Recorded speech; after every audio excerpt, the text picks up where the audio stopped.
Bu Wan Arfiani, salam kenal di Muhammadiyah Sumatera Utara, selamat bergabung.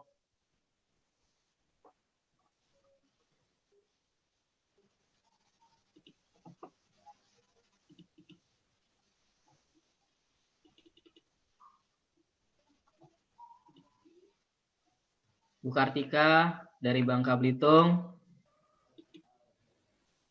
selamat siang.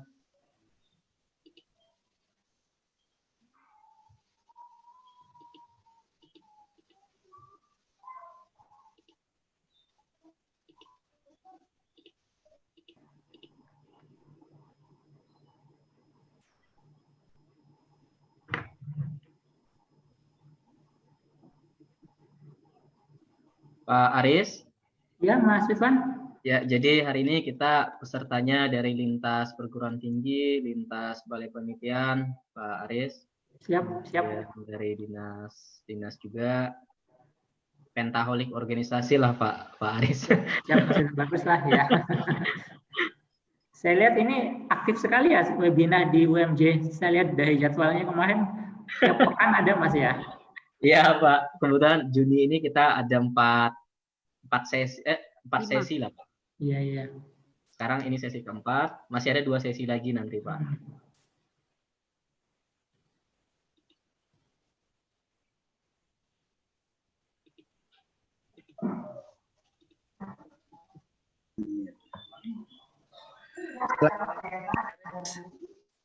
Bagaimana?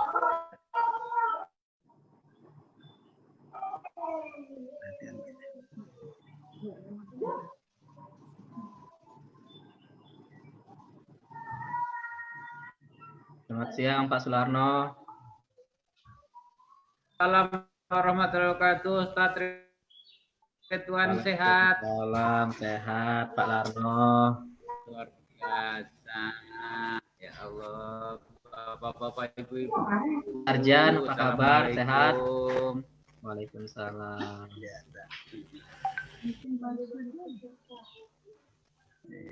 Yang lihat yang mana? Ini di kampus ini, Ustaz Ridwan. Masya Allah. Dari pagi.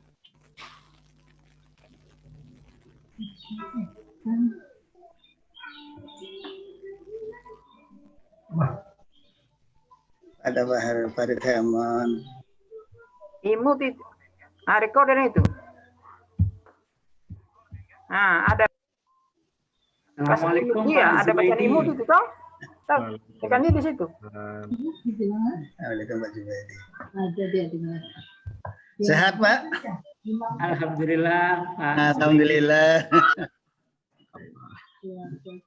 Anak-anak ada yang saya lihat di wisuda kemarin ya, SD.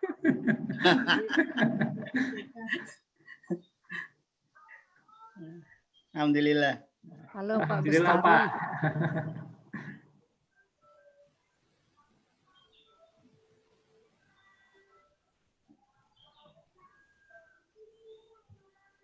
Selamat siang Bu Putu.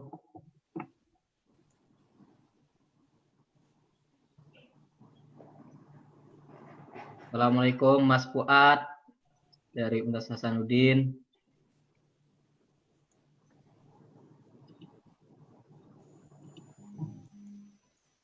Ya Pak, alhamdulillah. Pak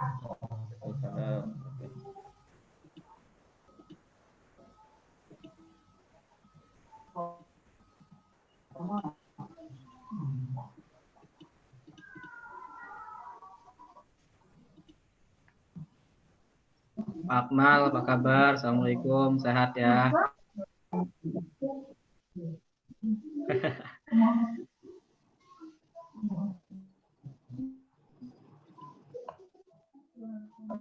Mas Fuad lagi di lahan, Mas?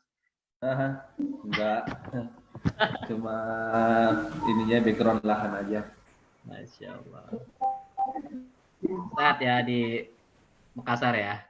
Alhamdulillah sehat. Gimana? Sehat juga Mas Ridwan?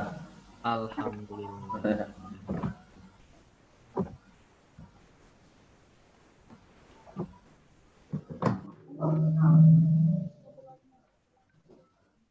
Bu Eti, Assalamualaikum.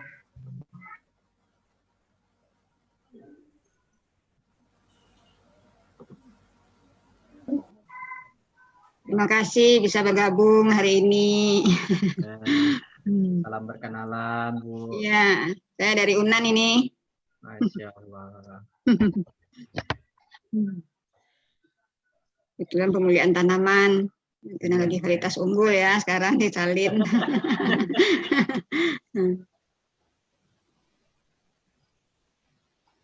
Gimana kabarnya Jakarta? Udah aman?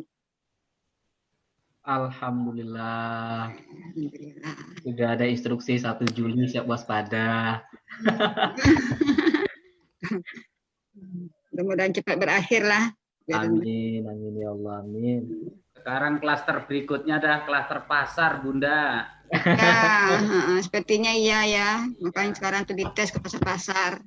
Ini pasar Kebayoran Lama saja tadi pagi ada yang 4 positif, jadi agak ini berdekatan dengan UMC ini. Iya ya Allah. Kita di Padang kan pertama itu memang klaster pasar juga tuh sampai ribuan dia kan. Iya makanya. Bisa, Oke, Iya makanya. mulai ya. Baik, Bapak dan Ibu, peserta webinar session 4 Fakultas Pertanian Universitas Muhammadiyah Jakarta, sudah pukul 2, maka kita akan segera mulai saja sambil menunggu nanti teman-teman yang lain akan terus masuk biasanya seperti itu, karena mungkin ada kegiatan lain yang mungkin agak terhambat untuk masuk. Baik, kita mulai. Assalamualaikum warahmatullahi wabarakatuh, Bapak Ibu. Waalaikumsalam warahmatullahi wabarakatuh. Salam kenal dari Jakarta buat Bapak Ibu yang ada di seluruh Indonesia dari Pentaholik Institusi yang hari ini bersama-sama kita berada di mimbar virtual ya, mimbar akademik virtual dalam kegiatan webinar session 4 Fakultas Pertanian Universitas Muhammadiyah Jakarta dengan tema teknologi varietas adaptif untuk di lahan salin untuk mendukung ketahanan pangan. Bapak dan Ibu, kegiatan ini dilaksanakan, tema ini dipilih berkaitan dengan hari ini kita sedikit cukup kencang suaranya terkait dengan isu ketahanan pangan. Pola perubahan iklim, kemudian ancaman El Nino beberapa bulan ke depan yang menyebabkan perubahan pergeseran musim kering, kemudian juga tingginya arus konversi lahan pangan dikonversikan menjadi lahan non pangan. Kebutuhan kita terhadap pemukiman, industri juga sangat tinggi. Nah, untuk itu maka pemerintah pun sudah merespon isu ini dengan melakukan upaya ekstensifikasi dan intensifikasi. Upaya intensifikasi sudah dilakukan untuk meningkatkan produktivitas di lahan produksi pangan di Pulau Jawa. Meski demikian tidak begitu signifikan, maka pemerintah juga melakukan upaya ekstensifikasi dengan memperluas area produksi menuju ke luar Pulau Jawa. Meski demikian, karakteristik lahan-lahan di luar Pulau Jawa yang merupakan sebagian besarnya adalah lahan suboptimal, terutama daerah-daerah rawa, daerah pesisir yang memiliki salinitas yang tinggi, ini menjadi kendala. Sehingga dibutuhkan sebuah input teknologi yang baik untuk memaksimalkan produksi pangan di lahan-lahan dengan karakteristik ekologi tersebut. Sehingga salah satu teknologi yang bisa dilakukan adalah dengan menggunakan varietas yang adaptif terhadap kondisi ekologi spesifik tertentu. Nah, oleh karena itu, maka tema hari ini diangkat dengan tema teknologi varietas adaptif di lahan salin untuk mendukung ketahanan pangan. Bapak Ibu, hari ini kita akan membahas tema tersebut dengan narasumber yang kompeten di bidangnya bersama Dr. Aris Hermansyah.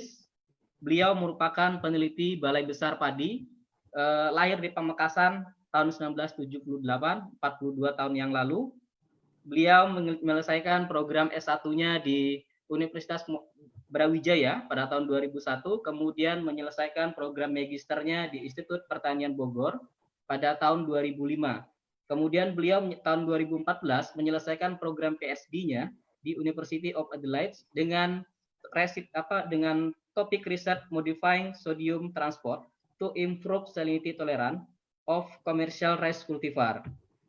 Beliau hingga saat ini telah mempublikasikan puluhan jurnal, baik nasional maupun internasional, hasil penelitian beliau berkaitan dengan upaya untuk meningkatkan produksi pangan nasional melalui kontribusi menghasilkan varietas-varietas unggul pada kondisi ekologi tertentu. Kemudian beliau juga telah banyak menerima penghargaan, salah satunya adalah inovasi pangan dan pertanian tingkat nasional terkait dengan Excellent in Learning Award tahun 2015 yang dianugerahkan oleh Kementerian Pertanian. Hingga saat ini beliau telah melepaskan kurang lebih 21 varietas hasil pemuliaan beliau. Salah satunya adalah varietas luhur 1, beberapa varietas lainnya adalah Impara 12 agritan, Impara 11 agritan yang toleran terhadap kondisi salinitas. Beliau saat ini merupakan profesional di bidangnya yang bergabung dalam berbagai himpunan profesi, diantaranya bergabung dalam Himpunan Peneliti Indonesia, kemudian bergabung dalam Perhimpunan Ilmu Pemulihan Indonesia, PERIPI. Beliau juga bergabung pada organisasi profesi internasional, bergabung pada Society for Advancement of Breeding Research in Asia and Oceania, SABRO, kemudian bergabung pada Himpunan Australia Society of Land Scientists (APSS) dan Japanese Society of Breeding. Beliau bergabung di banyak himpunan profesi internasional dan nasional. Aktivitas beliau hari ini adalah melakukan penelitian dan juga membimbing berbagai mahasiswa multistrata yang melakukan kerjasama penelitian dengan Balai Besar Padi.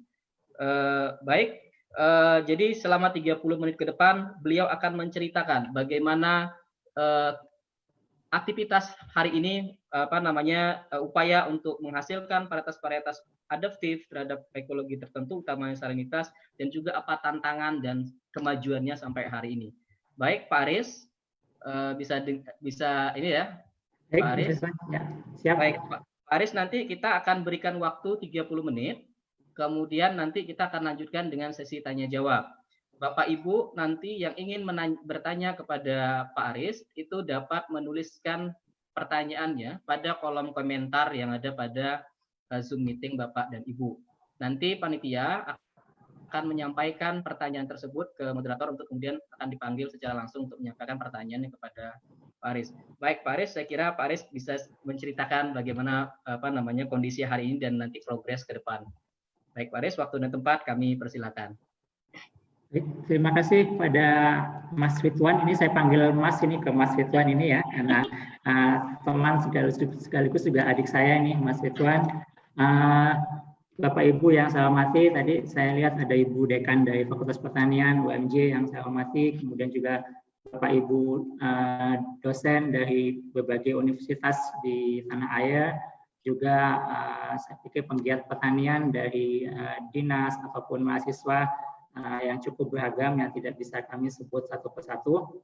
Pertama kami sampaikan terima kasih yang sebesar-besarnya kepada Fakultas Pertanian Universitas Muhammadiyah Jakarta yang telah mengundang kami untuk berbagi apa-apa yang telah kami hasilkan di Badan Litbang Pertanian terkait dengan teknologi varietas unggul untuk lahan salin. Mohon izin mungkin saya share.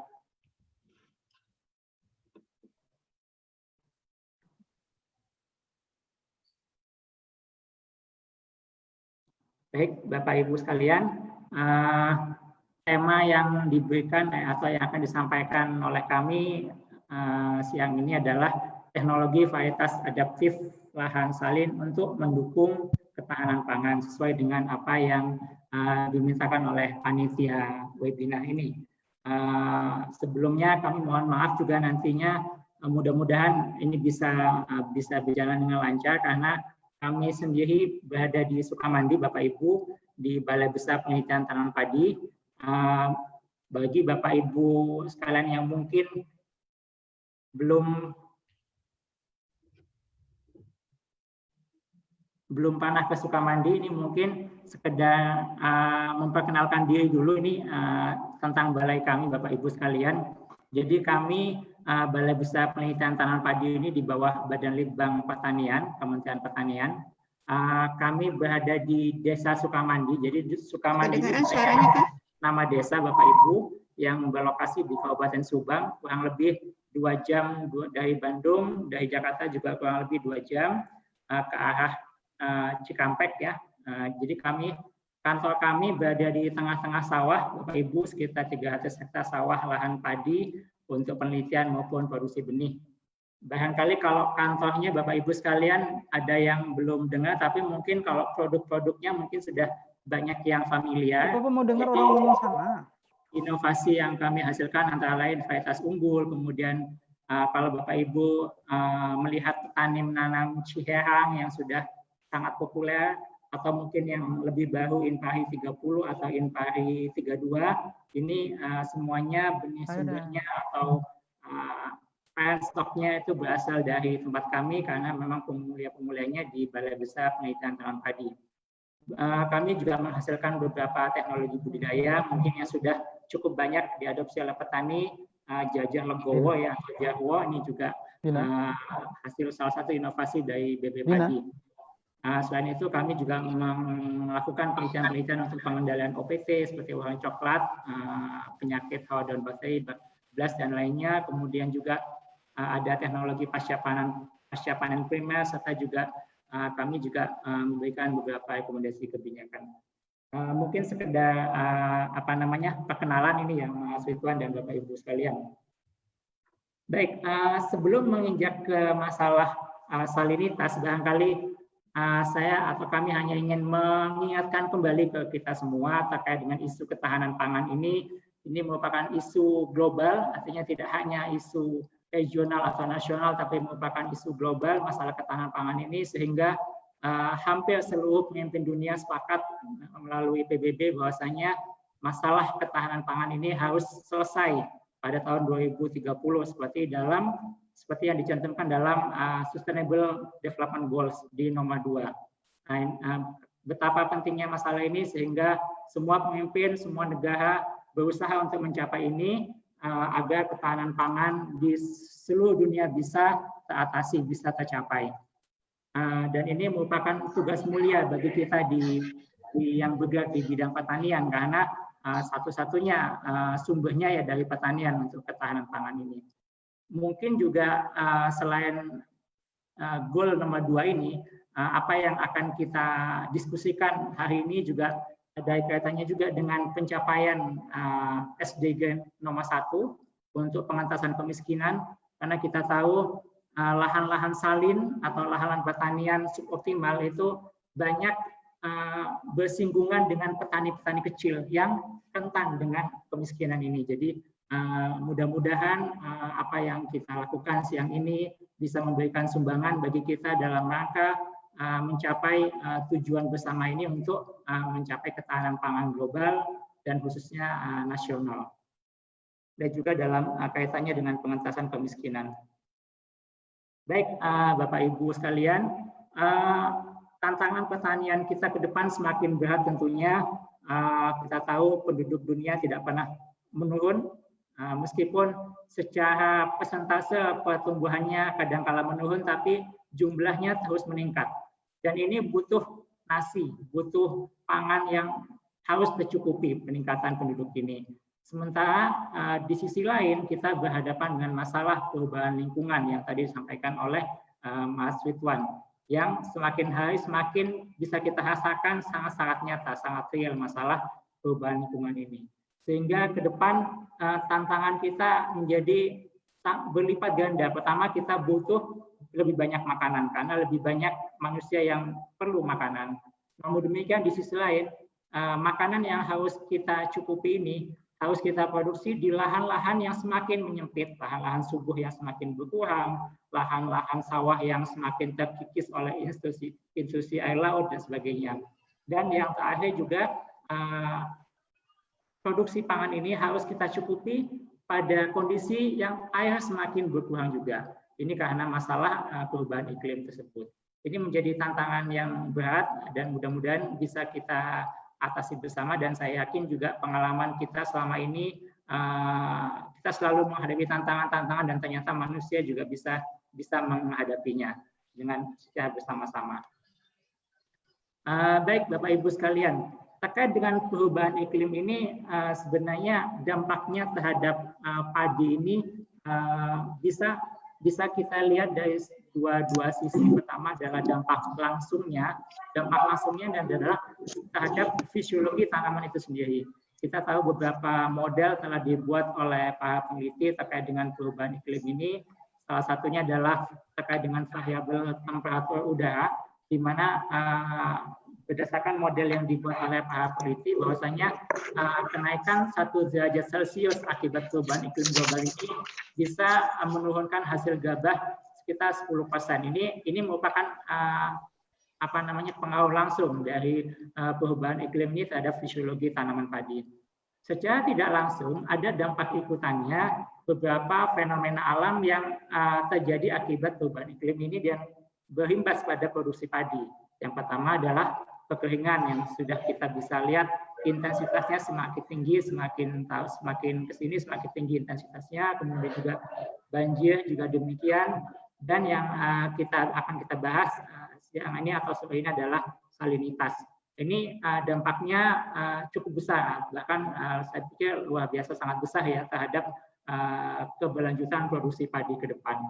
Beberapa model diajukan oleh peneliti terkait dengan masalah salinitas ini yang banyak adalah terkait dengan peningkatan permukaan air laut.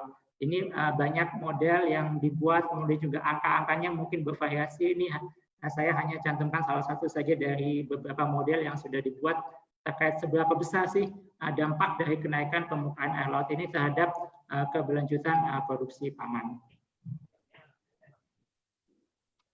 Khusus untuk tanaman padi, masalah salinitas ini menjadi krusial. Ini karena padi ini tergolong tanaman yang paling sensitif terhadap salinitas dibandingkan tanaman pangan lain.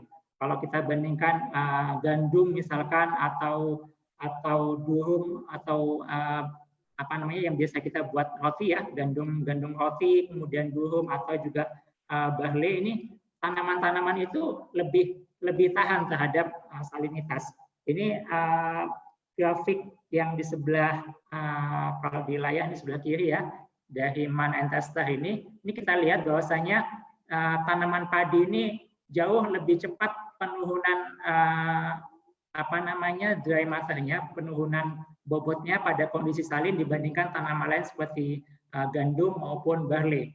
Pada konsentrasi garam sekitar 50% itu atau 100% itu pertumbuhan tanaman menjadi turun drastis hingga 50%. Kemudian kita lihat di sini ada perkiraan penurunan hasil tanaman padi di tabel yang di kanan bawah ini. Perkiraan penurunan hasil tanaman padi pada berbagai tingkat salinitas. Ini juga kalau kita lihat biasanya nilai tingkat salinitas pada tanah itu atau pada air itu diukur berdasarkan nilai daya hantar listrik atau EC yang satuannya desisimen atau meter simen per sentimeter ya. Nah, ini kalau kita lihat berdasarkan FAO pada kondisi EC atau nilai daya hantar listrik di bawah 4, ini biasanya kita masih katakan masih rendah salinitasnya, itu penurunan padi sudah bisa menurun hasilnya sekitar 10%. Dan penurunan ini terus meningkat, penurunan hasilnya, dengan EC di atas 10 desisimen, itu penurunan hasil bisa di atas 50%. Kalau Bapak Ibu yang mungkin belum familiar dengan istilah daya hantar listrik ini, 10 desisimen ini kalau kita bandingkan mungkin setara dengan sekitar 100 milimolar garam dapur ya, NaCl, atau mungkin konsentrasinya 1/5 dari air laut. Kalau air laut itu kan konsentrasinya sekitar 500 milimolar ya. Ini dengan 1/5 kadar garam air laut saja itu hasil padi sudah menurun hingga di atas 50%. Dan foto ini saya ambil di pesisir Indramayu beberapa waktu yang lalu, di mana tanaman petani menjadi pusuh akibat lahannya yang kena salinitas. Ini lahan sawah di daerah Indramayu. Petani, ketika kami tanyakan, sebenarnya petani sudah beberapa kali mencoba menanamnya. Artinya petani di sana saya sangat takjub, mereka sangat tangguh ya. Artinya mereka mau menanam berkali-kali meskipun terus mencoba, meskipun mereka gagal, tapi mereka terus mencoba. Dan ini akhirnya mereka menyerah, mereka tidak bisa panen hasilnya. Ini menjadi tantangan bagi kita semua. Baik, kalau dari segi area yang terdampak salinitas ini sebenarnya yang paling parah atau yang paling terdampak salinitas ini adalah lahan-lahan sawah di daerah pasang surut dan juga lahan sawah di daerah pesisir. Lahan pasang surut ini banyak kita bisa jumpai di daerah Kalimantan, Sumatera, di sekitar delta sungai ya. Kalau di Sumatera itu di Sumatera Selatan, di delta Sungai Musi itu banyak daerah-daerah rawa pasang surut. Nah, ini daerah-daerah tersebut di beberapa area, kalau para peneliti itu mengklasifikasikan lahan pasang surut ini menjadi beberapa tipologi lahan. Biasanya di tipologi yang A dan B ini ada pengaruh salinitas di situ karena masih ada pengaruh intrusi air laut yang masuk sehingga membawa garam-garam masuk ke areal pertanian. Dan yang berikutnya adalah lahan pesisir. Ini juga menjadi daerah yang rawan terhadap salinitas. Lahan pesisir ini banyak kita bisa jumpai, artinya bisa kita lihat dengan dengan jelas seperti di daerah pantai utara ya, di Pantura atau di sepanjang pantai selatan Jawa. Padahal di daerah tersebut merupakan sentra-sentra produksi padi yang menjadi penyokong produksi nasional. Peta di kanan atas ini merupakan peta yang dihasilkan oleh Asia ya, kerjasama dengan Asia. Ini merupakan memetakan tingkat salinitas di lahan-lahan sawah di Indramayu. Kalau kita lihat petani ini sampai di dekat bibir pantai ini masih mengusahakan tanaman padi.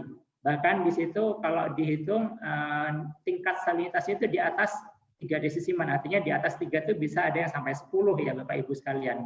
Ini kenapa? Karena memang daerah ini dari dulu merupakan sentra produksi padi, jadi petani tetap mengusahakan meskipun lahannya terdampak salin. Nah, ini mungkin perlu kita antisipasi agar petani-petani yang bercocok tanam di daerah sini bisa tetap stabil hasilnya, tidak terpengaruh oleh salinitas. Ini kita lihat sampai kurang lebih 10 km dari bibir pantai juga masih ada pengaruh salinitas di sini berdasarkan pemetaan yang dilakukan oleh Asia. Kemudian selanjutnya Bapak Ibu, ini mungkin foto yang saya ambil beberapa waktu lalu di Indramayu juga. Kebetulan site percobaan kami untuk penelitian salinitas ini banyak di daerah Indramayu dan Karawang. Jadi ini foto ini cukup menarik sebenarnya kalau kita lihat Bapak Ibu, ini petani masih menanam padi persis di depan bibir pantai di Indramayu Bapak Ibu. Kondisi ini masih dimungkinkan kalau air cukup, air irigasi dari hulu bisa mencuci air laut atau garam yang berasal dari laut bisa dicuci, itu petani bisa panen seperti ini. Namun seringnya adalah karena masalah irigasi yang rusak dan sebagainya atau masalah musim hujan yang pendek, itu petani menjadi tidak bisa berproduksi lagi di daerah-daerah seperti ini. Proyeksi yang perhitungan atau model yang dilakukan oleh Bappenas melalui ICCSR ini tahun 2010 itu diperkirakan tahun 2050 itu hampir 300.000 lahan sawah itu akan hilang akibat kenaikan permukaan laut. Dan ini bisa kita lihat kalau Bapak Ibu yang tinggal di daerah Pantura ya, Karawang, kemudian Indramayu, Subang itu atau di Jawa Tengah seperti Kendal, Batang, banyak lahan-lahan yang dulunya adalah lahan sawah produktif sekarang berubah menjadi tambak atau menjadi lahan yang tidak produktif lagi, hanya ditanami mangrove atau yang lainnya. Ini menjadi persoalan bagi kita yang mungkin perlu kita selesaikan bersama. Baik Bapak Ibu sekalian, mungkin di beberapa slide berikutnya mungkin mohon izin saya agak detail menjelaskan terkait dengan fisiologi tanaman padi merespon pengaruh gaham ini, tapi mudah-mudahan tidak terlalu rumit, mudah-mudahan bisa diikuti. Jadi pengaruh gaham terhadap tanaman padi ini bisa melalui dua cara, artinya atau dua jalan. Gaham yang masuk ke dalam tanaman padi ini pada awalnya itu bisa menimbulkan yang disebut dengan osmotic stress. Stres osmotik ini mirip dengan ketika tanaman padi mengalami kekeringan. Ini kenapa? Karena ini disebabkan utamanya karena perbedaan potensial antara di luar tanaman dan di dalam tanaman. Ini karena tingginya gaham di tanah sehingga potensial air yang berbeda menyebabkan tanaman mengalami stres osmotik. Artinya dia seakan-akan dia kesulitan untuk mengambil air lah, ininya gampangnya ya. Dia seakan-akan tanah itu kering karena di situ konsentrasi garam yang terlalu tinggi sehingga responnya pun seperti respon terhadap kekeringan. Sejalan dengan waktu kemudian tanaman mulai beradaptasi dengan osmotic stress ini, kemudian yang menjadi masalah adalah gaham-gaham di tanah ini seringkali masuk ke dalam tanaman itu secara pasif sehingga kalau tidak mau, artinya tanaman harus menerima ada gaham yang masuk ke dalam tubuh tanaman. Nah, ini yang kemudian menjadikan tanaman mengalami masalah stres ionik. Stres ionik ini karena ada ion-ion gaham seperti natrium atau fluoride yang masuk ke tubuh tanaman sehingga menyebabkan tanaman menjadi stres, sehingga tanaman perlu mengatur bagaimana supaya ini bisa teratasi, supaya bisa tertumbuh, bisa supaya tetap berproduksi dan sebagainya. Gambar di sebelah kanan ini merupakan simptom tanaman ketika mengalami stres gaham ya terhadap salinitas. Ini ketika vegetatif biasanya akan terlihat dari ujung daun dulu mengering, kemudian lama-lama seluruh daun akan mengering. Pengaruh gaham ini menjadi sangat fatal ketika pada fase generatif. Pada fase generatif ini bisa menyebabkan puso karena menyebabkan sterilitas pada gabah. Artinya tanaman tidak bisa mengisi, tanaman padi tidak bisa mengisi sehingga tidak bisa menghasilkan beras. Kemudian sekilas terkait dengan pengaruh salinitas terhadap produktivitas padi, mungkin mirip dengan slide yang sebelumnya tadi. Pada kondisi yang tidak salin atau nilai daya hantar listriknya di bawah 2, biasanya pengaruh gaham ini bisa diabaikan. Kemudian pada tingkat salinitas yang rendah antara 2-4, ini tanaman-tanaman yang peka itu menjadi terbatas ininya petanamannya.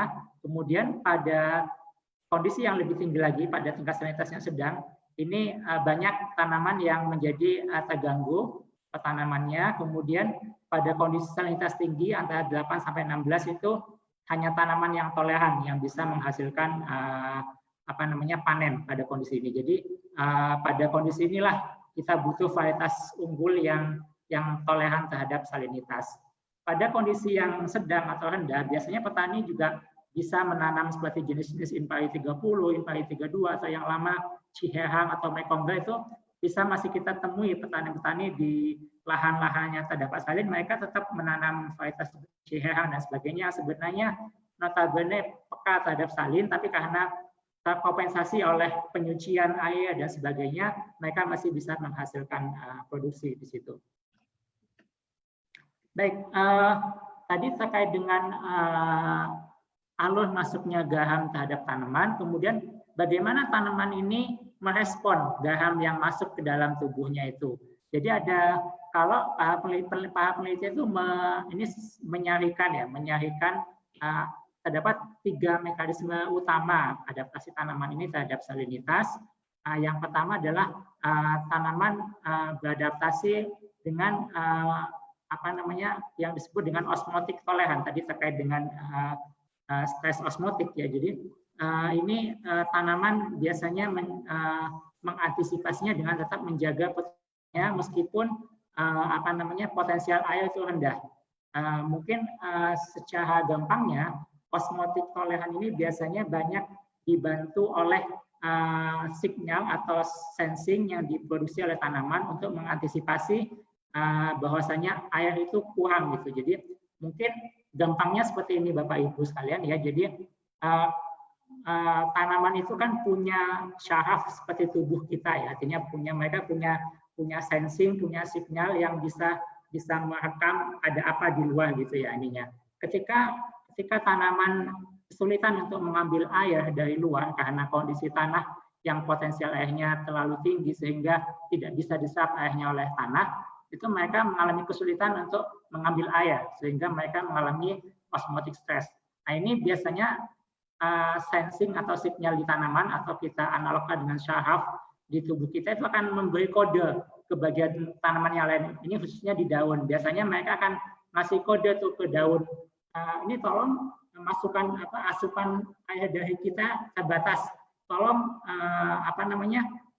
mulut daun atau stomata agak ditutup supaya tidak banyak air yang keluar. Nah, seperti itu mekanismenya. Jadi seperti memberikan sinyal bahwasanya kita air sedikit, jadi mohon dijaga supaya transpirasi dibatasi dan sebagainya.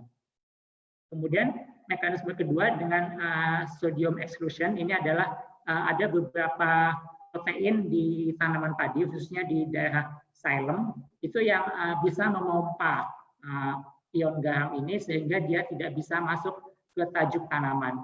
Yang bahaya kalau garam ini masuk ke tajuk. Kalau selama dia masih ada di akar sebenarnya tidak terlalu bermasalah bagi tanaman padi. Kemudian yang ketiga adalah yang disebut dengan tisu toleran. Ini adalah kemampuan tanaman untuk menyimpan garam-garam berlebih di tubuhnya itu ke tempat yang tidak membahayakan. Dalam hal ini biasanya tanaman menyimpan garam seperti Na+ ini di vakuola. Jadi vakuola tanaman itu kalau di rumah kita mirip seperti gudang lah. Jadi kalau ada garam masuk, tanaman yang toleran itu dia simpan garamnya itu di gudang supaya tidak mengganggu proses fotosintesis. Mungkin demikian penjelasan ringkasnya terkait dengan bagaimana tanaman beradaptasi, dan ini sebenarnya penting untuk kita ketahui dalam rangka ketika kita ingin membuat atau merakit varietas toleran salinitas.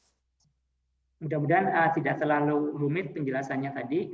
Kemudian ini juga hanya sedikit menyinggung juga terkait mekanisme yang beberapa tadi. Sebenarnya varietas padi ini juga memiliki mekanisme yang berbeda. Artinya masing-masing varietas itu bisa memiliki mekanisme yang sama, bisa memiliki mekanisme yang berbeda dalam merespon garam yang masuk ke tubuhnya ini. Ini penelitian yang kami lakukan beberapa waktu lalu, itu bisa kita lihat salah satunya dengan memanfaatkan kemampuan image processing, artinya dengan bantuan kamera kita bisa mengcapture dan bisa menganalisis seperti apa sih mekanisme yang tanaman dalam merespon salinitas. Ini yang kita ambil contohnya adalah dua varietas kita, Fatmawati dan IH64. Ini kalau kita lihat di sini, varietas IH64 ini meskipun kandungan garamnya tinggi, ini kita lihat pada kondisi stres sampai 200 milimolar, itu kandungan garam IH64 itu sampai 12,5 milimolar, tapi daunnya tetap hijau.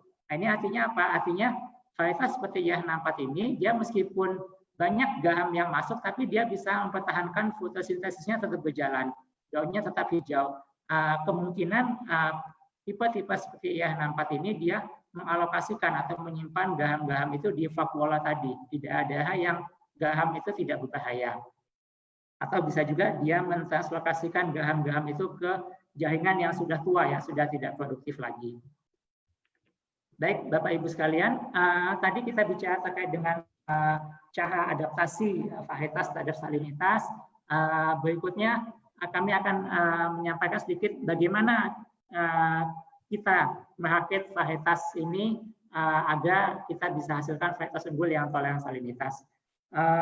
Pada dasarnya ada 3 poin di sini yang mungkin perlu kami sampaikan, bahwasanya untuk mendapatkan padi varietas unggul toleran salinitas ini, pertama kita butuh sumber genetiknya dulu, artinya kita butuh varietas tahan yang bisa dipakai untuk kita silang-silangkan.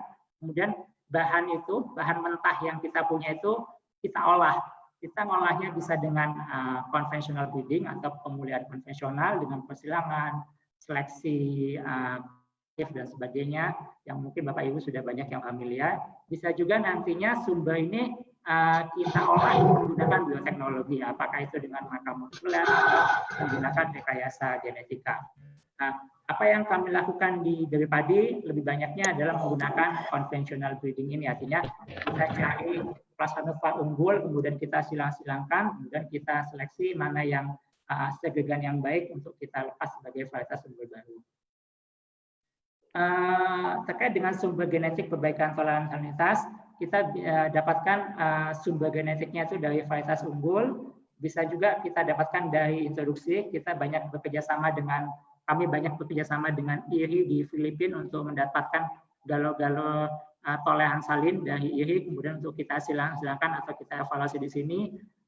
Dan kita juga melakukan eksplorasi varietas lokal untuk melihat barangkali ada di antara varietas-varietas lokal di Indonesia yang memiliki ketahanan atau toleransi yang baik terhadap salinitas. Dan ini kita lakukan secara reguler untuk karakterisasi varietas lokal ini. Sumber genetik ini penting Bapak Ibu sekalian, khususnya mungkin adik-adik mahasiswa ya, karena memang di pemulihan itu kita tidak bisa menciptakan sifat, kita hanya bisa menggabung-gabungkan sifat. Jadi kalau misalkan ada yang nanya bisa enggak, ini mungkin untuk adik-adik mahasiswa ya, atau orang-orang awam gitu, bisa enggak kita buat padi yang besarnya seperti jagung misalkan.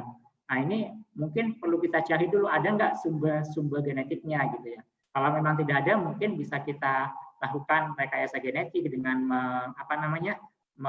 mengubah pola atau ekspresi beberapa gen, bisa jadi jalan juga. Baik, di antara padi lokal Indonesia itu ada beberapa yang kita screen dan ternyata toleran terhadap salinitas. Hanya masalahnya jumlahnya tidak banyak, Bapak Ibu sekalian. Di Sukamandi kami menyimpan ada sekitar 5.000 lebih aksesi, itu di atas varietas lokal, varietas unggul, varietas introduksi. Itu biasanya rutin kita screening salinitasnya, kemudian kita cari mana donor yang bisa kita jadikan donor. Ini di antara padi lokal kita tidak banyak yang toleran salin. Ini ada beberapa yang saya rangkum dari penelitian dari laporan beberapa tahun ke belakang, seperti si putih, lahatan jambu, si rendah, ketanangka, Aden Ayu, Cingri, Selebes ini kami lihat memiliki toleransi yang baik terhadap salinitas. Namun mungkin Bapak Ibu perlu agak hati-hati ketika melihat nama varietas lokal ini. Seperti si putih ini mungkin banyak nama si putih di Indonesia ini. Varietas padi si putih mungkin banyak. Jadi yang dimaksud si putih adalah yang nama aksesinya 1567 ini. Jadi ini merupakan koleksi yang kita miliki di Sukamandi. Kemudian bagaimana setelah kita punya sumber genetik itu, kita punya sumber atau donor toleran salin, lantas kita gunakan donor itu dalam program pemulihan. Seperti kami sampaikan sebelumnya, yang kami lakukan lebih banyak di program konvensional, jadi kami silang-silangkan antara donor toleran dengan varietas-varietas populer yang punya mutu baik, yang punya ketahanan terhadap penyakit, dan juga mungkin yang punya sifat-sifat unggul lain, kita silang-silangkan. Kita lakukan persilangan di rumah kaca di Sukamandi, kemudian selama beberapa generasi kita seleksi. Untuk seleksi terhadap sifat toleran salin itu biasanya kita lakukan di target area. Dalam hal ini biasanya kita lakukan di Indramayu atau Karawang yang terjangkau dari Sukamandi ya. Ini salah satu kegiatan seleksi di Indramayu yang kita lakukan di Indramayu. Kita lihat di sini tanaman kita yang di pagar plastik ini, alhamdulillah meskipun banyak yang kelihatan gundul ya Bapak Ibu, banyak yang spot-spot gak ada tanamannya, tapi alhamdulillah di antara ribuan yang kita tanam ada juga yang tahan salin ini yang kita teruskan ke generasi berikutnya. Kalau kita lihat tanaman sekitarnya petani sudah give up, sudah menyerah lah artinya. Nah, ini salah satu yang kita lakukan bagaimana kita agar bisa mendapatkan varietas yang toleran salinitas tadi. Prosesnya cukup panjang dari sejak persilangan hingga dilepas. Ini kurang lebih kalau bicara normal artinya tidak ada halangan atau apapun, harusnya 10 generasi tanaman padi sudah fix, sudah bisa ditanam oleh petani, namun kenyataannya bisa sampai 10 generasi, ada yang sampai 5 sampai 10 tahun baru bisa dikomersilkan oleh petani. Di ujung biasanya kita lakukan uji multilokasi atau uji adaptasi untuk memilih mana varietas-varietas yang bisa kita rekomendasikan untuk dilepas sebagai varietas unggul. Kita melakukan uji adaptasi biasanya di banyak lokasi memang, dan memang harus di banyak lokasi. Ini merupakan hasil uji adaptasi yang kami lakukan ketika kami melepas Inpari 34, Inpari 35, Bapak Ibu. Jadi ini apa namanya, hasil uji multilokasi. Kita lakukan pengujian di 17 lokasi yang terdampak salin, sebagian besar di daerah Jawa Barat, Jawa Tengah, di pantai utara, karena emang di sini merupakan sentra produksi padi ya. Sebagian juga kita lakukan di Kebumen di Jawa Tengah dan Cilacap, ini juga daerah yang rawan salinitas. Kita juga lakukan di NTB. Di NTB ada beberapa lokasi yang juga rawan terhadap salinitas, dan juga kita lakukan juga di Kalimantan Selatan. Kita lakukan di musim kemarau dan musim hujan. Data ini merupakan data rata-rata rekap data yang kami lakukan antara musim hujan dan musim kemarau.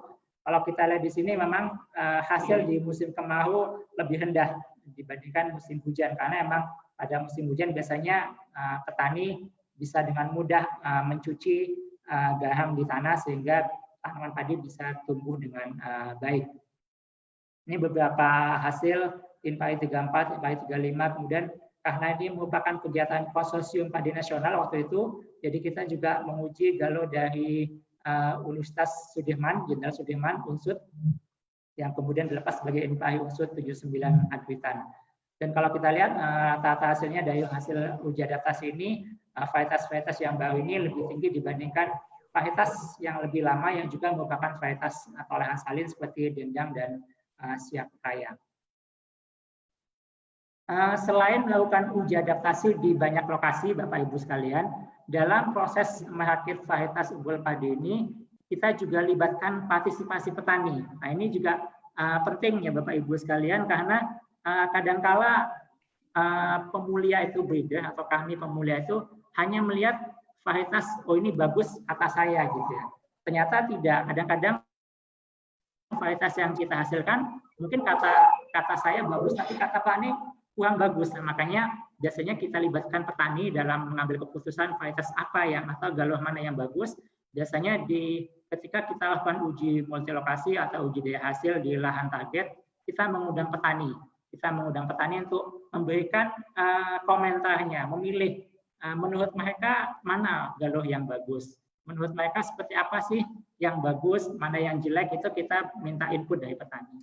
Ini salah satu kegiatan participatory varietal selection yang kita lakukan.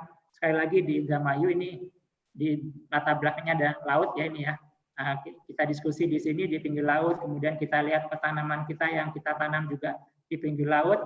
Kemudian kita minta petani, kita beri petani kartu suara. Jadi seperti pemilu, jadi petani diberi kartu suara, kemudian petani diminta untuk memberikan suaranya terhadap galoh-galoh yang diuji, mana yang menurut mereka bagus, mana yang menurut mereka kurang bagus. Ini menjadi input bagi kami dalam memilih varietas-varietas unggul yang nantinya akan dilepas. Ini beberapa varietas unggul padi toleran salinitas yang telah dilepas, yang kita miliki, yang dilepas oleh Kementerian Pertanian. Dendang dan Lambuh ini merupakan varietas toleran salin yang sudah agak lama. Kedua varietas ini dulunya dilepas sebagai varietas untuk lahan pasang surut, karena memang masalah salinitas ini di lahan pasang surut adanya. Kemudian beberapa tahun terakhir kita melepas Inpari 34, Inpari 35, kemudian Inpari Unsud 79 dari Universitas Jenderal Sudirman. Ini juga toleran salin dan rata-rata hasilnya juga cukup baik. Barangkali Bapak Ibu sekalian ketika membaca deskripsi varietas melihat ada angka potensi hasil. Seperti ini Inpari 34 salin, ini potensi hasilnya 8,1 ton. Mudah-mudahan tidak terkecoh oleh potensi hasil ini Bapak Ibu sekalian, karena angka 8 ton ini sebenarnya angka hasil terbaik yang kita peroleh ketika kita menguji adaptasi.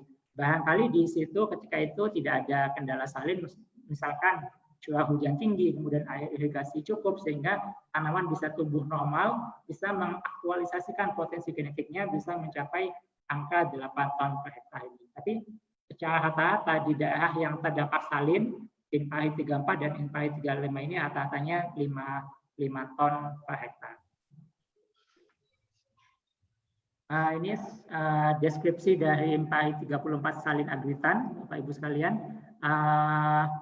Nasinya agak perah ini, INPAHI 34 ini, kemudian hasilnya 5 ton per hektar, agak tahan terhadap pohon coklat biotip 1, agak tahan terhadap hawa daun bakteri, namun juga rentan terhadap hawa daun bakteri yang lain, rentan terhadap virus, kemudian ini toleransi salinnya pada bibit hingga cekaman 12 desisimen. Jadi meskipun ini varietas unggul telah kita lepas, tapi masih belum sempurna. Mudah-mudahan ini tidak menjadikan petani ragu untuk menanam ya Bapak Ibu sekalian.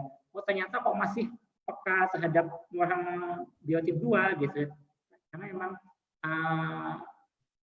mungkin bisa dibilang tidak ada varietas unggul yang kita lepas yang perfect, yang sempurna. Artinya hasil tinggi, tahan semua biotip orang, tahan semua strain penyakit itu belum ada. Artinya perbaikan biasanya kita lakukan bertahap karena memang tidak mungkin perbaikan dilakukan dalam sekaligus.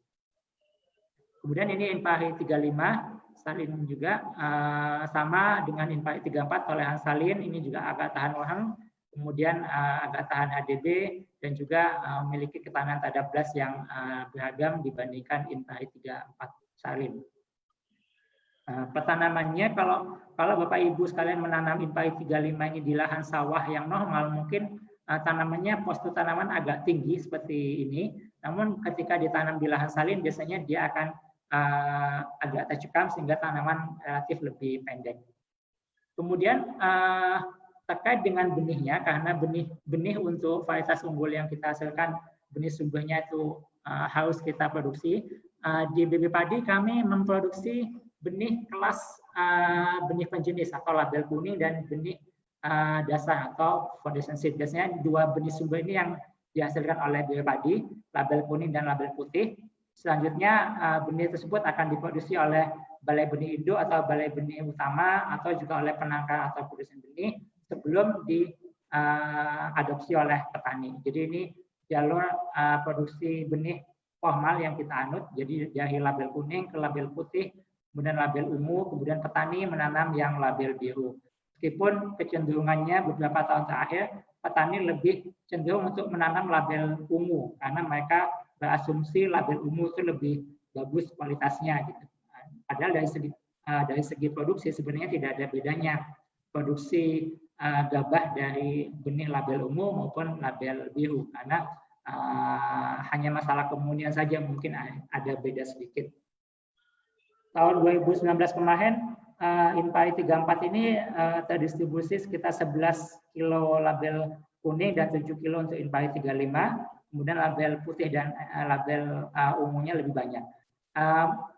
Kenapa meskipun sekecil ini kami cantumkan ya label kuning seperti INPAHI 35 hanya terdistribusi 7 kilo. Nah, ini sebenarnya 7 kilo untuk label kuning ini sangat besar dampaknya Bapak Ibu sekalian. Karena kalau kita asumsikan ini berjalan normal, jalur rantai benih ini berjalan normal, 1 kilogram benih sumber yang label kuning itu, kalau kita produksi menjadi FS, kemudian menjadi SS, dan juga menjadi ES, itu bisa menghasilkan 2.250 ton benih sumber yang harusnya ini yang ditanam oleh petani. Dan ini yang idealnya ditanam oleh petani bisa mengcover sekitar 100.000 hektar dari 1 kilogram benih yang dihasilkan oleh pemulihan.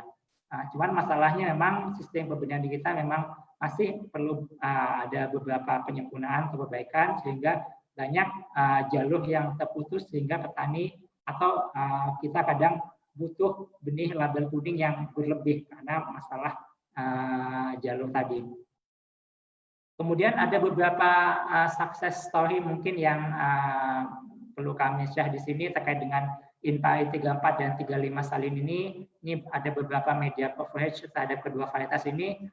Di Merauke kami dengar cukup sukses menanam padi toleran salin ini. Jadi di Merauke ini di Papua ya, itu pemerintah memang mencanangkan Merauke ini sebagai lumbung pangan harapan ya di masa mendatang. Namun memang masalahnya di beberapa lokasi salinitas di lahan sawah di daerah Merauke ini cukup tinggi. Dan ternyata memang Impari 34 dan Impari 35 ini cukup potensial untuk dikembangkan di sana, sehingga kami pikir mudah-mudahan bisa berkembang berlanjut nantinya Impari 34 35 ini di daerah Merauke yang mengalami masalah salinitas. Kemudian juga tahun lalu kami juga bekerja sama dengan Balai Riset Perikanan ya, artinya Kementerian Perikanan, Kementerian Kelautan dan Perikanan ya, untuk mengembangkan mina padi di lahan salin. Artinya mina padinya bukan dengan ikan tapi dengan udang windu. Jadi menanam padi di lahan salin yang dibudidayakan bersama dengan udang windu, dan hasilnya juga cukup bagus di Sulawesi Selatan. Ini bisa menjadi salah satu model yang bisa kita kembangkan untuk memanfaatkan lahan-lahan terdampak salinitas untuk produksi padi dan sekaligus untuk produksi protein udang windu. Kedepannya seperti apa? Seperti kami sampaikan, varietas yang kami hasilkan bukan varietas yang sempurna, jadi masih banyak yang perlu kami perbaiki. Toleran salinitasnya Impari 34 35 itu terbatas 12 desisimen, itu yang kami ukur. Kami sedang berusaha untuk bisa mendapatkan varietas yang lebih toleran lagi di atas 12 desisimen. Kemudian juga kami berusaha untuk menggabungkan sifat toleran salin ini dengan toleransi yang lain seperti kekeringan, kebanjiran, supaya kita bisa punya varietas 2-in-1 atau 3-in-1 ya, tidak hanya sampo yang 3-in-1, tapi kita harapkan juga punya varietas 3-in-1, toleran salin, toleran kekeringan, toleran banjir. Karena kalau kita lihat di lahan salin itu tidak hanya masalah salin yang ada, kadangkala ada masalah kekeringan di situ, ada juga masalah rendaman di situ, yang petani mungkin inginnya tidak harus mengganti varietas, cukup dengan satu varietas semua teratasi. Kemudian juga yang tidak kalah pentingnya adalah perbaikannya terhadap hama penyakit, karena ini hama penyakit sifatnya dinamis, terus berubah biotipnya, strainnya, sehingga perlu terus kita perbaiki. Dan juga mutunya mungkin. Kalau kita lihat tadi Impari 34 35, tekstur nasinya agak perah mungkin, jadi barangkali kurang bisa diterima oleh masyarakat yang suka nasi pulen. Jadi kita masih perlu perbaiki mutunya.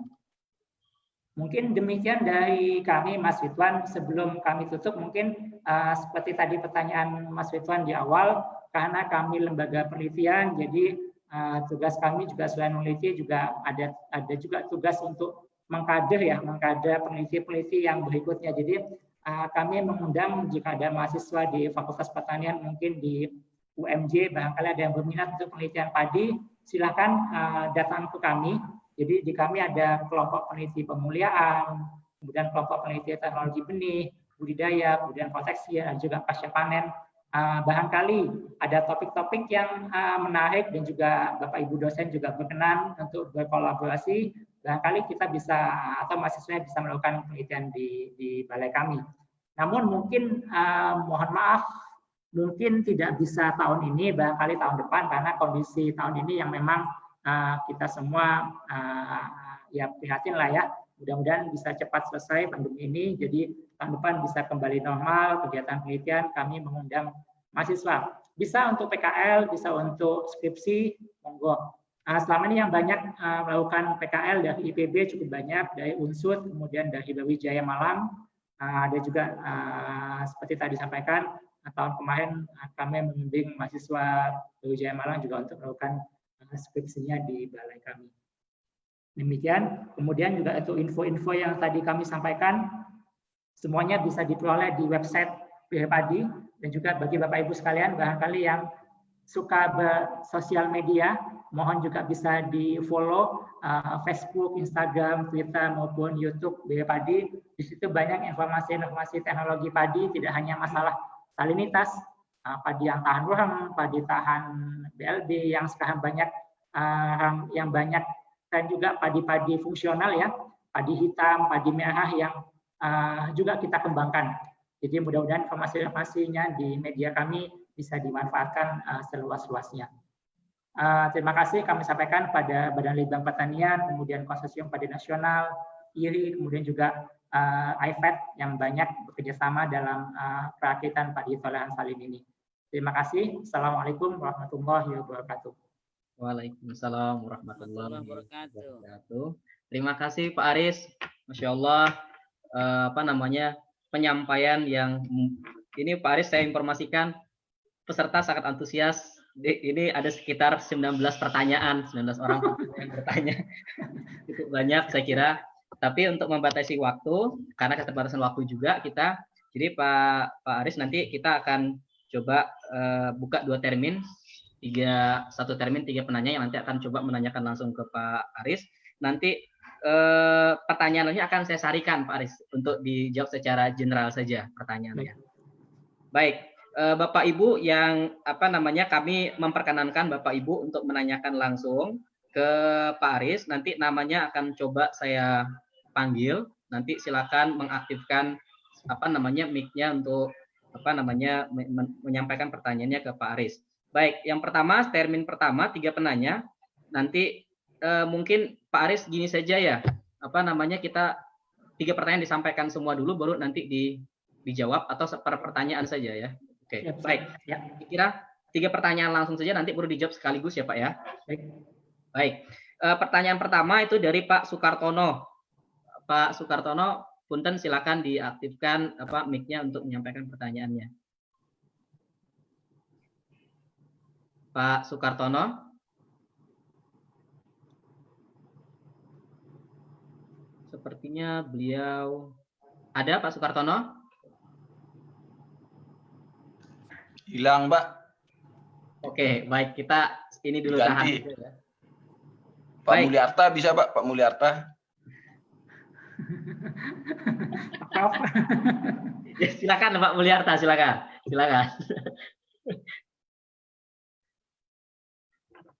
Mic-nya dihidupkan dulu Pak Mulyarta.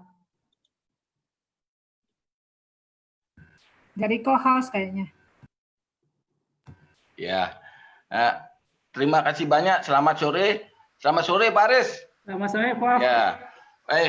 Menarik sekali Pak Aris apa yang disampaikan tadi. Barangkali sedikit saja Pak Aris terkait dengan untuk persyaratan pelepasan varietas, barangkali ini yang saya hadapi.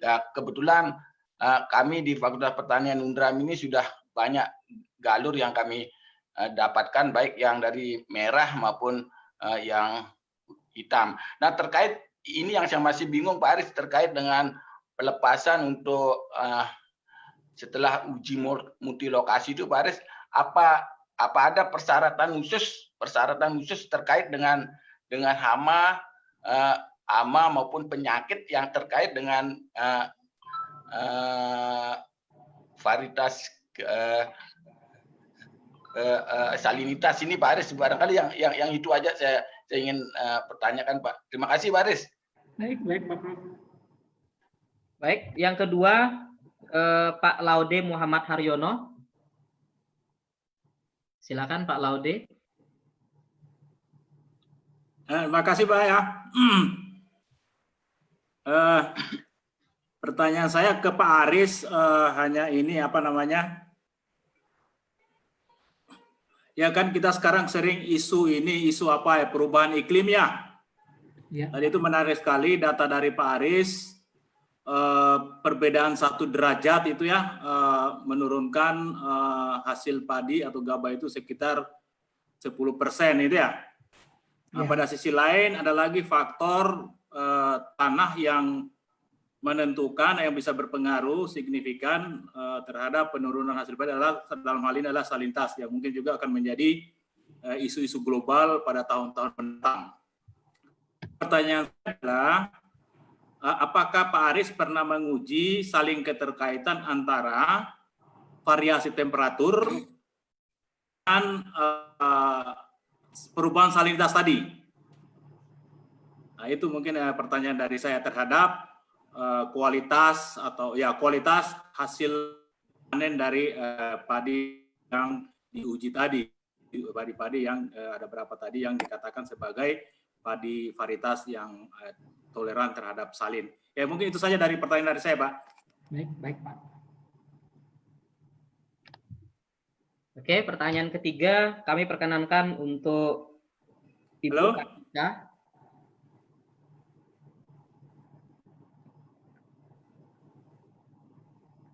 Ibu Kartika. Oke, kita lewatkan ke Pak Muhammad Ihsan.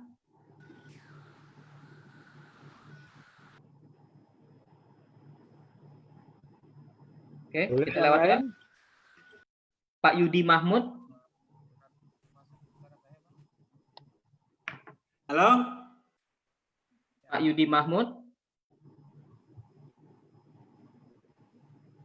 Oke, kita lewatkan. Boleh yang lain? Muhammad Fuad Ansori. Oke, ada di assalamualaikum warahmatullahi wabarakatuh. Ya, assalamualaikum Pak.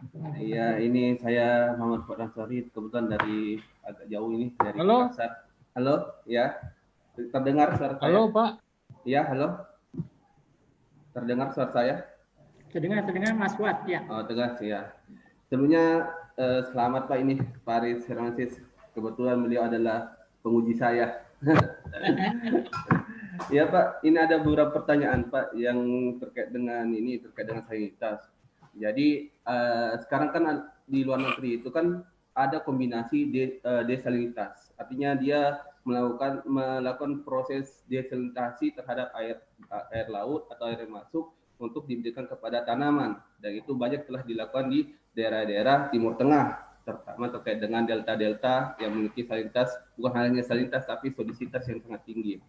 Jadi apakah di Indonesia ini sudah ada penerapan desalinitas yang bersinergi dengan perakitan varietas, yaitu kombinasi? Karena yang saya lihat di sini ada suatu gap yang besar di mana pemuliah tersebut susah untuk masuk ke peta untuk mengoptimalkan potensinya karena manajemen yang kurang baik dari petani itu sendiri, sehingga mungkin saja kalau misalnya ada proses desalinasi, apakah mungkin terdapat produksi yang cukup tinggi dalam proses tersebut? Itu yang pertama.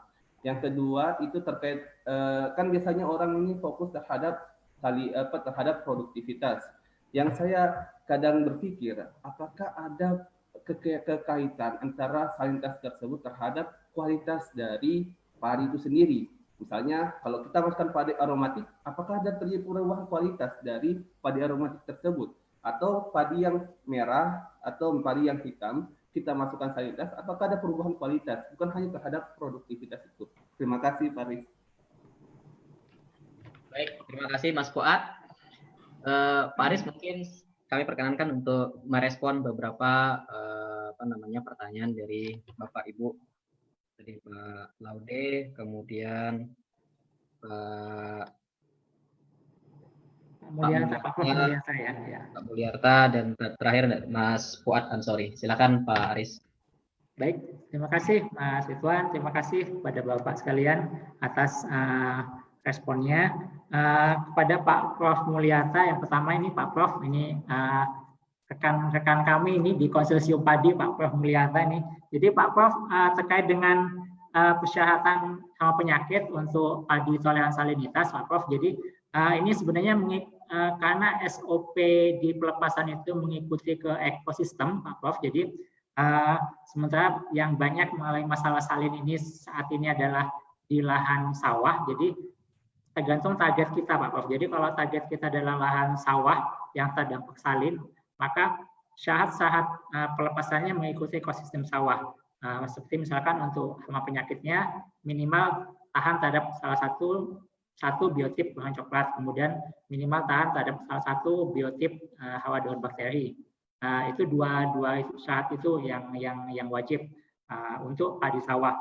Namun kalau misalkan kita arahkan padi toleran salin ini untuk lahan rawa pasang surut, itu mungkin syaratnya akan berbeda karena persyaratan di ekosistem lahan pasang surut berbeda dengan di lahan sawah. Untuk lahan pasang surut yang wajib adalah penyakit blast, karena memang masalah utama di sana adalah penyakit blast. Jadi demikian Pak Prof. Barangkali nanti Pak Prof perlu SOP yang terakhir bisa nanti kami share terkait dengan persyaratan-persyaratan pelepasan varietas ini. Oke Pak, terima kasih banyak Pak Aris. Sama-sama Prof. Ya. Yuk. Kemudian pada Pak Laude Muhammad ini terkait dengan penelitian keterkaitan antara temperatur dengan perubahan salin. Ini mohon maaf Pak, kami belum sampai ke sana, artinya belum sampai melihat interaksi antara peningkatan suhu dengan salin ini. Di kami penelitiannya masih terpisah karena ada tim juga yang meneliti terkait dengan padi yang heat toleran atau toleran terhadap suhu tinggi. Itu ada timnya di mana mereka melakukan penelitian mencari lokasi-lokasi yang berdasarkan data BMG itu rata-rata suhunya di atas 35 derajat misalkan. Jadi mereka mencari lokasi-lokasi yang seperti itu. Jadi memang selama ini masih terpisah, barangkali juga bisa menjadi masukan ke kami. Terima kasih nih Pak Laude atas encouraging-nya ya, artinya ide-idenya. Saya pikir akan saling berkaitan karena emang beberapa publikasi menunjukkan bahwasanya stres lingkungan ternyata pathway-nya itu lintasan fisiologisnya itu ada beberapa yang saling bersinggungan, seperti misalkan kekeringan, salin dan rendaman itu ternyata ada pathway yang saling bersinggungan. Jadi bukan tidak mungkin nanti yang masalah temperatur ini juga mungkin ada juga yang pathway-nya itu bersinggungan dengan salinitas. Kemudian terkait yang dari Mas Fuad Ansori dari Universitas Hasanuddin, apakah di Indonesia sudah ada penelitian terkait dengan desalinisasi? Ini juga kami mohon maaf ini Mas Fuad, kami belum mendengar ya, karena emang yang cukup gencar sekarang melakukan penelitian ini adalah peneliti di di Timur Tengah ya.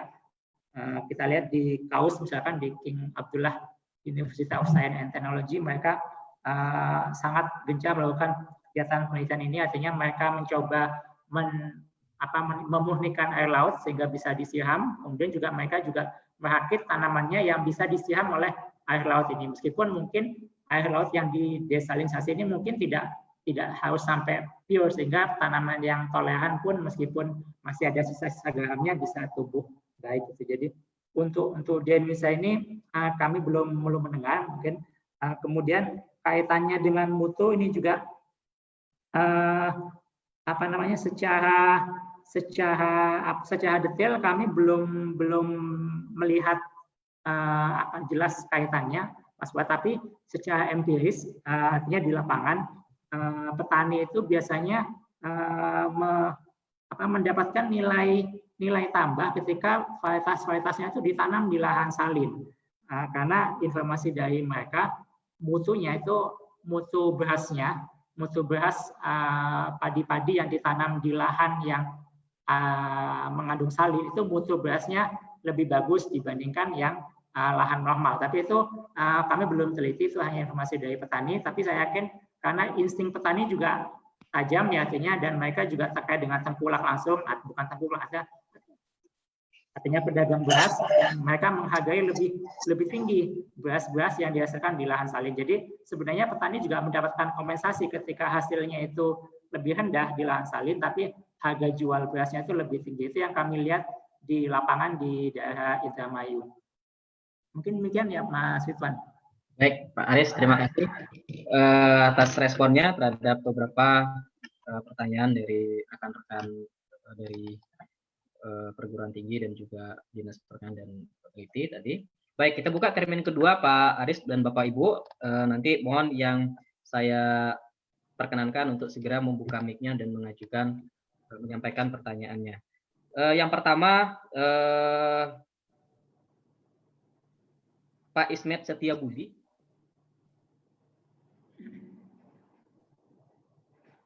Silakan Pak Ismet. Oke, nggak ada Pak. Oke, yang kedua kita ini kan kami perkenalkan Bu Eva Oktaviati. Terima kasih. Assalamualaikum warahmatullahi wabarakatuh. Waalaikumsalam warahmatullahi wabarakatuh. Bisa terdengar, Pak? Bisa, Ibu. Oke, Waalaikumsalam, ya. Mbak Eva. Iya, Pak Aris, saya ini ingin menanyakan begini, ada tidak Pak data mengenai padi yang kita sudah uji toleran terhadap salinitas, yang sudah ada uji mengenai rasanya juga Pak? Karena kalau kita bicara padi ini kan orang Indonesia ini kalau bicara makan nasi beda-beda ya Pak. Jadi yang ini suka ini, suka ini. Saya tuh khawatir aja Pak, kita udah uji panjang-panjang, ternyata di masyarakat tuh nggak terima. Mungkin ada data ya Pak, kalau ya taruhlah di sini ini, di sana ini gitu ya Pak ya. Paling tidak itu nanti bisa jadi acuan kita untuk kita kembangkan di kedepannya. Begitu Pak, terima kasih Pak. Assalamualaikum warahmatullahi wabarakatuh. Terima kasih Bu. Waalaikumsalam warahmatullahi wabarakatuh. Selanjutnya kami perkenalkan Pak Bambang Supeno. Ya. Silakan Pak. Ya. Assalamualaikum warahmatullahi wabarakatuh. Waalaikumsalam. Jadi kalau saya Wabarakatuh.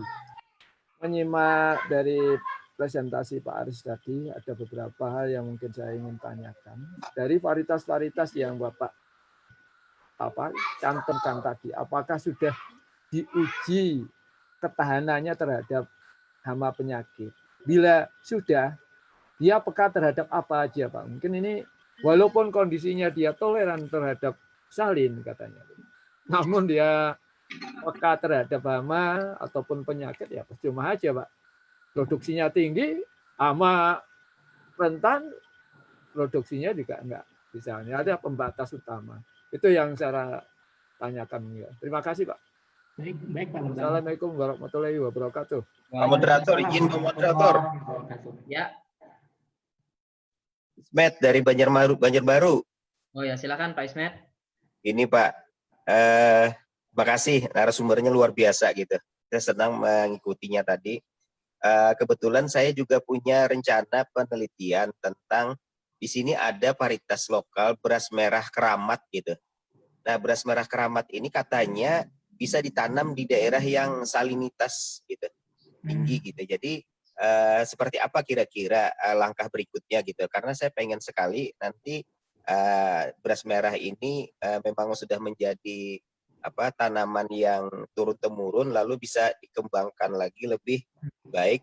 Karena nanti saya kebetulan dari fitopatologi akan membuat varietas yang beras merah itu tahan terhadap penyakit gitu dengan menggunakan mikroba indofit spesifik lokasi.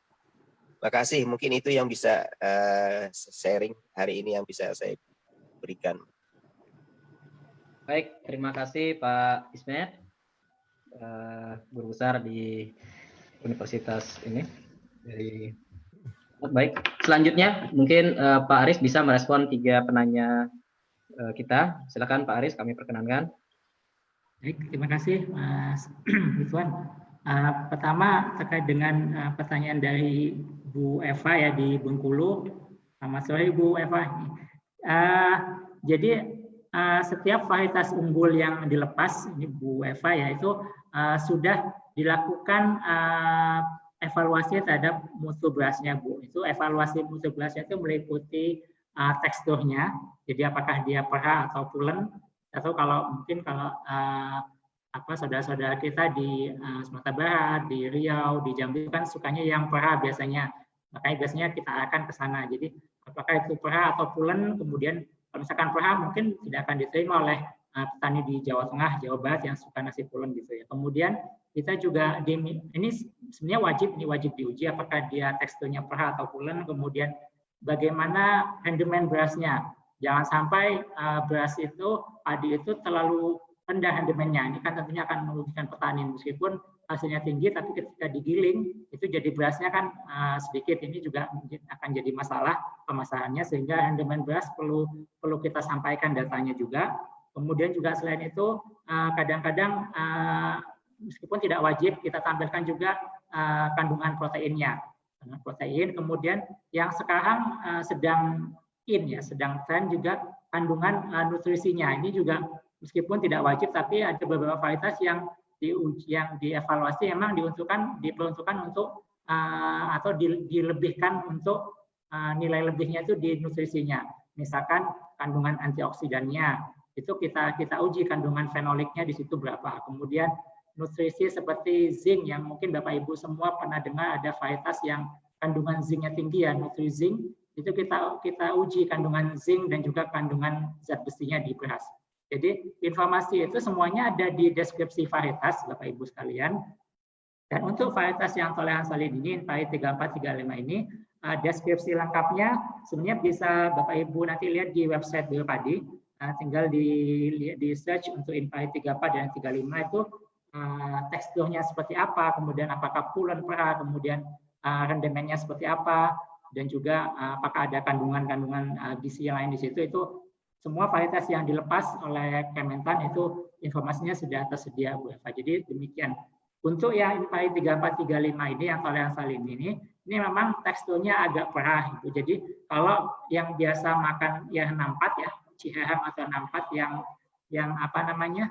Yang gabah, yang berasnya pulen, ini mungkin kurang cocok di lidah karena emang agak keras. Kita sedang kembangkan padi toleran salin yang lebih pulen ya, untuk daerah Jawa nih mungkin.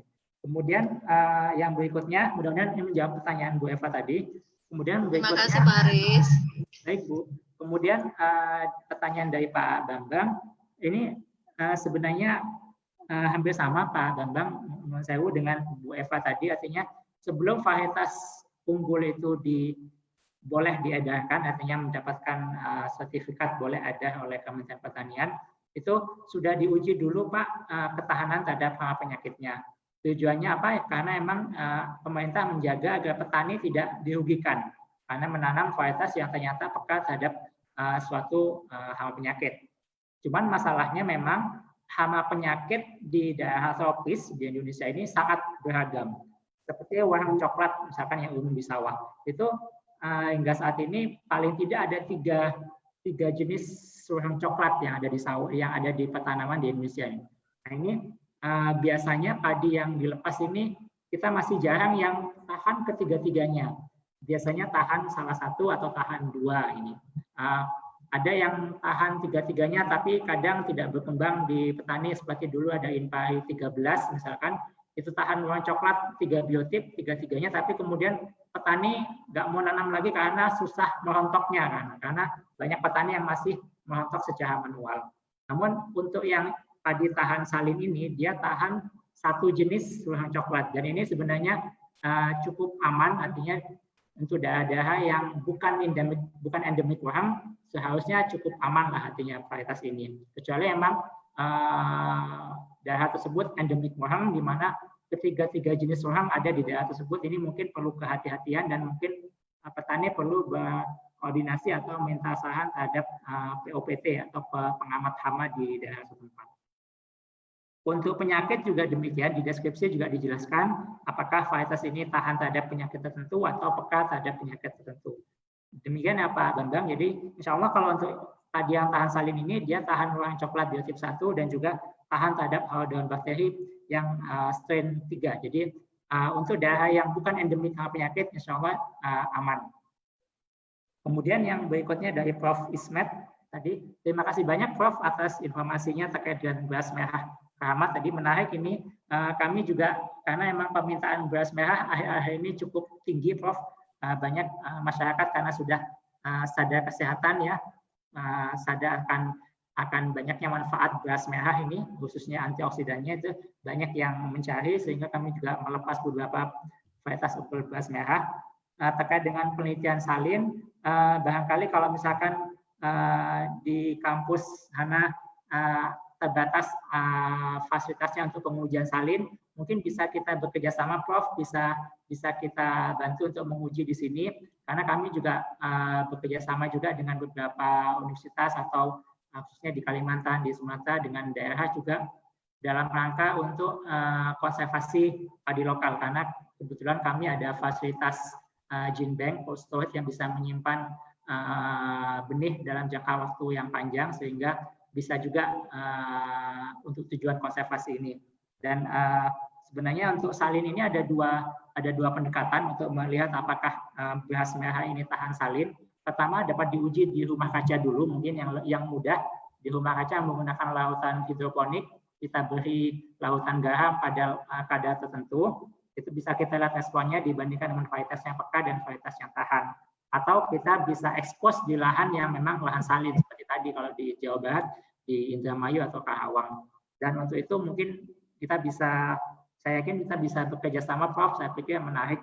Dan juga sebenarnya ada di tim kami, di salah satu peneliti kami, ada juga yang meneliti terkait dengan mikroba yang untuk mikroba endofit untuk lahan salin, Prof.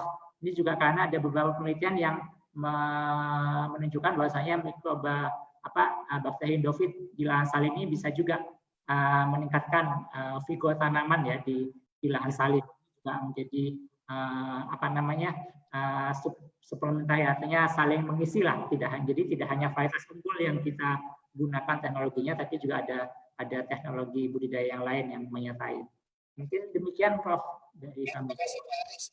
Nanti saya minta nomor kontaknya Pak Aris ya. Nanti kita bisa tindak lanjuti gitu. Siap, Prof. Ya, di Japri bisa Pak. Siap, Prof. Nanti mungkin bisa lewat moderator Mas Ridwan, Prof. Ya Pak. Terima kasih. Baik, terima kasih Pak Aris, beberapa Bapak Ibu yang sudah menyampaikan pertanyaannya.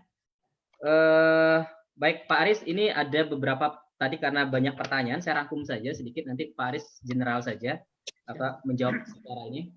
Baik, tadi ada beberapa pertanyaan Pak Aris, ada sekian belasan yang sebenarnya belum tersampaikan. Jadi itu ada yang bertanya tentang mengenai ciri-ciri tanaman yang toleran salinitas, terutama padi. Kemudian ambang batas toleransi padi itu rata-rata berapa secara nasional. Kemudian terkait dengan teknis budidayanya seperti apa. Kemudian kalau beberapa misalnya ada beberapa yang ditanam salinnya itu dia biasanya pada kondisi pH-nya alkalin, bagaimana mengoptimalkan pH-nya menjadi pH optimal. Nah, itu ada beberapa pertanyaan, Pak. Kemudian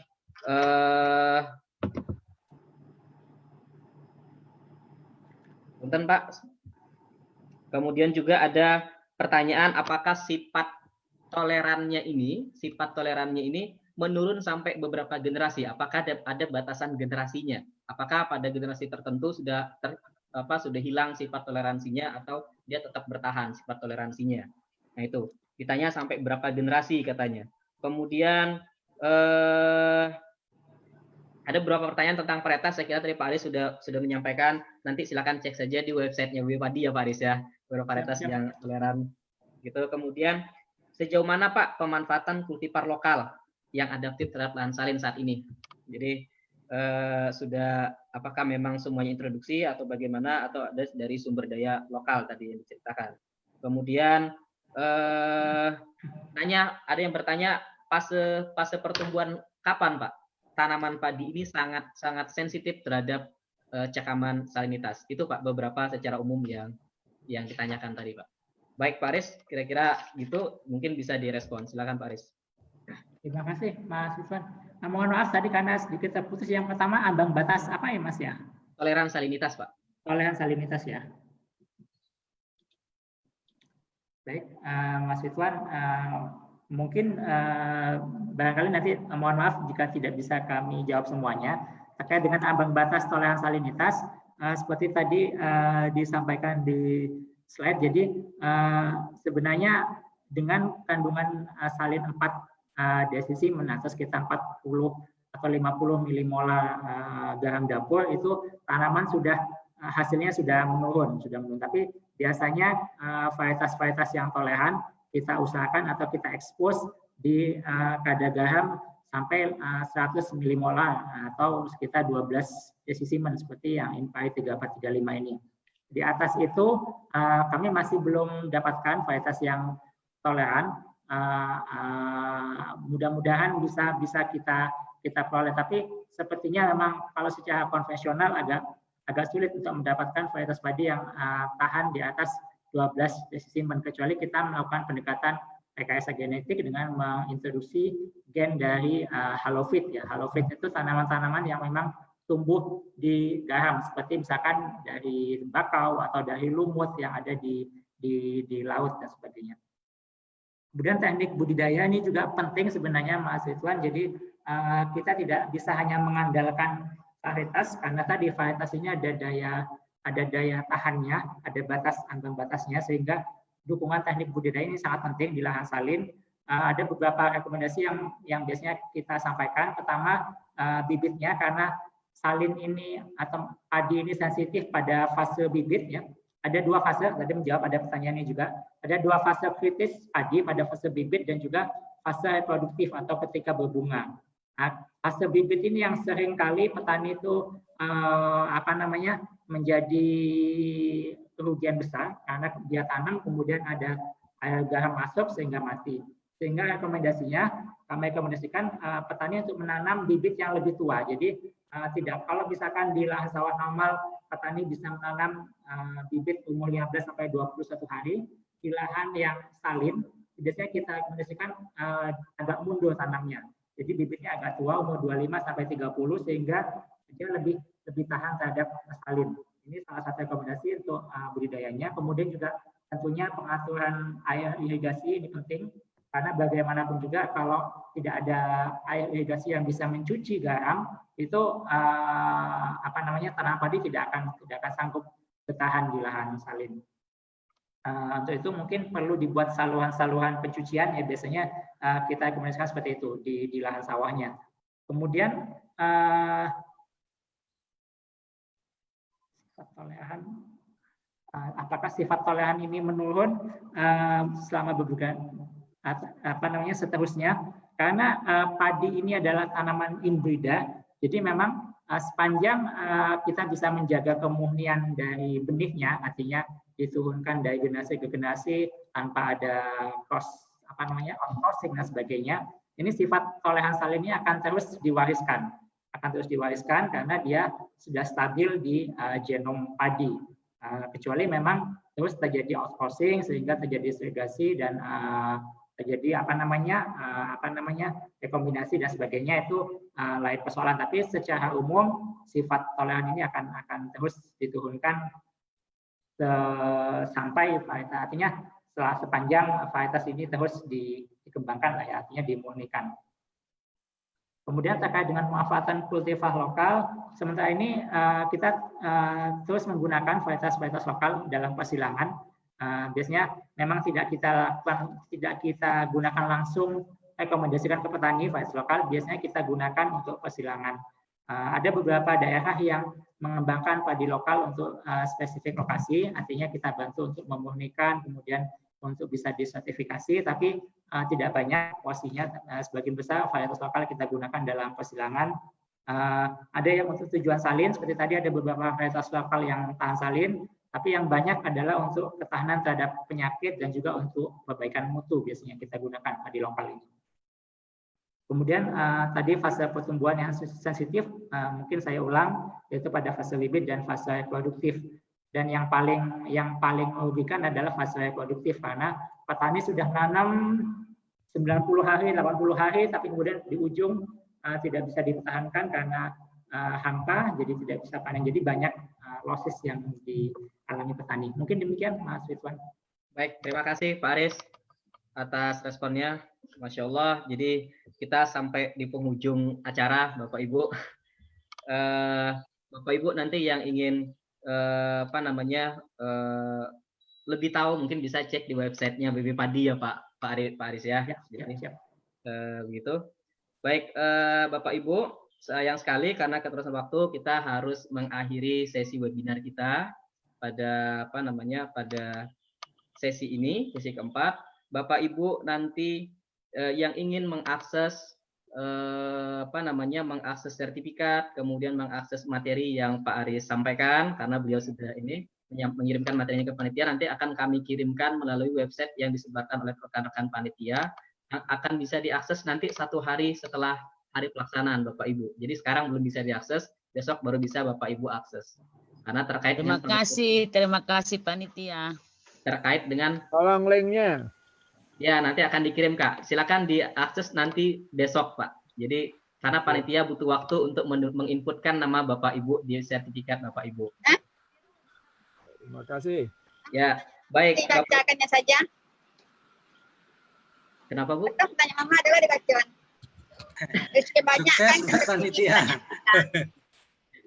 Oke, baik Bapak Ibu, kita sampai di ujung. Terima kasih atas ininya. Nanti Bapak Ibu jika ingin berkenan dan memiliki waktu lagi, kami perkenankan untuk ikut sesi kelima nanti di hari Sabtu dengan tema prediksi El Nino 2020 dan ancaman terhadap perubahan iklim, Bapak Ibu.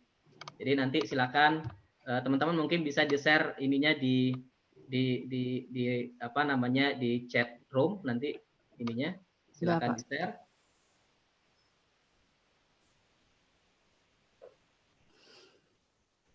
Oke, sudah. Silakan panitia diinikan. Baik, Pak Aris, terima kasih banyak. Bapak Ibu, sampai di ujung. Kita berharap kita memang menghadapi tantangan yang sangat banyak terkait dengan produksi pangan kita di masa depan, karena tantangannya adalah perubahan iklim yang saling berkelindan antar satu faktor dan faktor yang lainnya. Kita menghadapi di saat yang bersamaan kita menghadapi perubahan iklim, juga invasi hama dan penyakit juga bersamaan, dan juga bersamaan dengan kebutuhan kita akan pemanfaatan lahan. Jadi ini tantangan kita bersama. Maka tadi Pak Aris pesan di awal pembukaannya, jadi kita tuh memiliki daya adaptasi yang tinggi sebagai manusia. Kita mampu menyelesaikan masalah itu. Jadi hari ini Pak Aris bersama rekan-rekan di BB Padi sudah berikhtiar untuk mendukung upaya pemanfaatan lahan optimal dengan menyediakan, dengan menjadi salah satu sumber penyediaan varietas-varietas unggul adaptif terhadap ekologi tertentu, sehingga ke depan harapan kita adalah kita dapat mengarahkan sentra produksi pangan kita dari Pulau Jawa menuju lahan-lahan suboptimal yang saat ini belum kita manfaatkan. Kita berdoa semoga ikhtiar kita bersama dari Pentaholik organisasi ini membuahkan hasil sehingga kita bisa tetap aman, tetap merasa percaya diri bahwa kita mampu berdaulat akan pangan kita di masa depan. Baik Bapak Ibu, saya ucapkan terima kasih. Saya tutup. Wassalamualaikum warahmatullahi wabarakatuh. Waalaikumsalam warahmatullahi wabarakatuh. Terima kasih Ustaz Ridwan. Sampai ketemu lagi. Terima kasih Pak Aris. Sampai ketemu Bu Dekan. Ya, Bu Sampai Eva, terima ketemu Bu kasih. Dekan, Bu Ya, Bu. Elva. Ya, Bu Iya, Robin, terima banyak ya. kasih. Mohon izin